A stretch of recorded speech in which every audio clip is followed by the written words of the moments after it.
उत्तराखंड के जोशीमठ में पिछले कुछ समय से लोग अपने घर छोड़कर रिश्तेदारों के यहाँ शरण ले रहे हैं। जो लोग ऐसा नहीं कर पा रहे हैं वो अपने घरों के बाहर खुले आसमान तले सोने को मजबूर हैं। स्थानीय लोगों में राज्य सरकार के प्रति गुस्सा इतना ज्यादा है कि गुरुवार सुबह आम लोगों ने बद्रीनाथ राजमार्ग जाम कर दिया और शाम को जलती मशालों के साथ जुलूस निकालते नजर आए। लेकिन सवाल ये उठता है कि जोशीमठ में एकाएक क्या हुआ है जिसके चलते प्रशासन को लोगों को उनके घरों से कहीं और शिफ्ट करना पड़ रहा है। यही नहीं, राज्य सरकार को आपदा प्रबंधन बलों से किसी भी स्थिति के लिए तैयार रहने को कहना पड़ा है।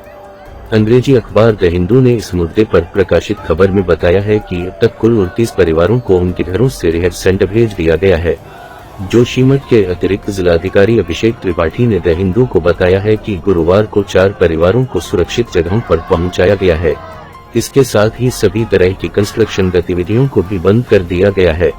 अभिषेक त्रिपाठी ने बताया है कि अब तक प्रशासन की ओर से 29 परिवारों को उनके क्षतिग्रस्त घरों से निकालकर रिहाइश सेंटर ले जाया गया है।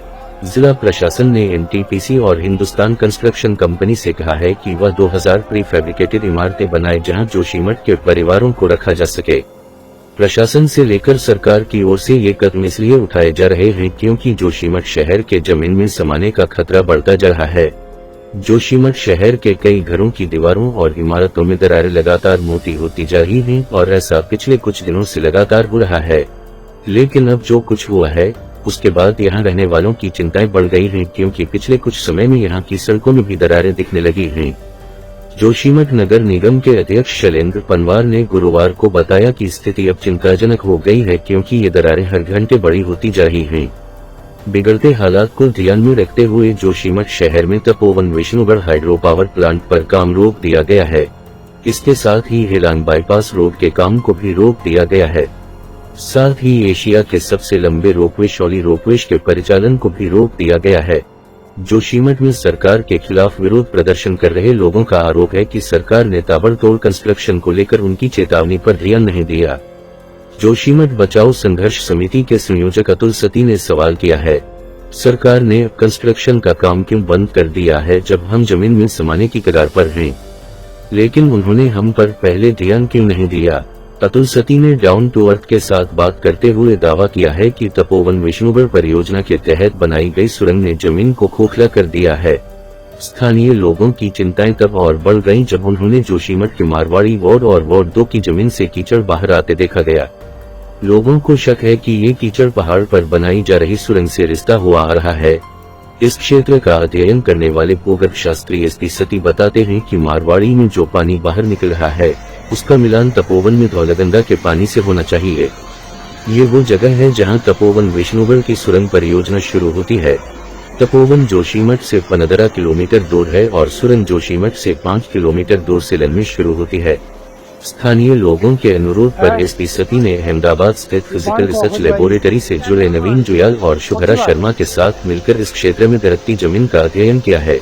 इन वैज्ञानिकों ने अपनी रिपोर्ट में लिखा है कि जोशीमठ के आसपास के ढलान काफी अस्थिर हो गए हैं। सती बताते हैं कि साल 2013 में चिंताएं जताई गई थीं कि हाइड्रो पावर परियोजना से जुड़ी सुरंगें उत्तराखंड में तबाही ला सकती हैं। उस साल ये प्रोजेक्ट रोक दिए गए थे। जोशीमठ नगर पालिका ने बीते दिसंबर में कराए अपने सर्वे में पाया है कि इस तरह की आपदा से 2882 लोग प्रभावित हो सकते हैं। नगर पालिका अध्यक्ष शैलेंद्र पनवार ने बताया कि अब तक 550 मकान सुरक्षित पाए गए हैं, जिनमें से 150 मकान ऐसे हैं जो कभी भी गिर सकते हैं। यही नहीं, साल 2021 की 7 फरवरी को चमोली में आई आपदा के बाद से पूरी नीति वैली में जमीन दरकने की खबरें आ रही हैं। साल 2021 में जून से अक्टूबर महीने में भारी बारिश के बाद चिपको आंदोलन की नायिका रही गौरा देवी के रैनी गांव में भी जमीन दरकने की खबरें आई हैं। इससे पहले साल 1970 में भी जोशीमठ में जमीन धंसने की घटनाएं सामने आई थीं। इस प्राकृतिक आपदा के कारणों की जांच के लिए गढ़वाल कमिश्नर महेश मिश्रा की अध्यक्षता में एक समिति बनाई गई थी। इस समिति ने साल 1978 में आई अपनी रिपोर्ट में बताया था कि जोशीमठ, नीति और माना घाटी में बड़ी निर्माण परियोजनाओं को नहीं चलाना चाहिए क्योंकि ये क्षेत्र मोरेंस पर टिके हैं।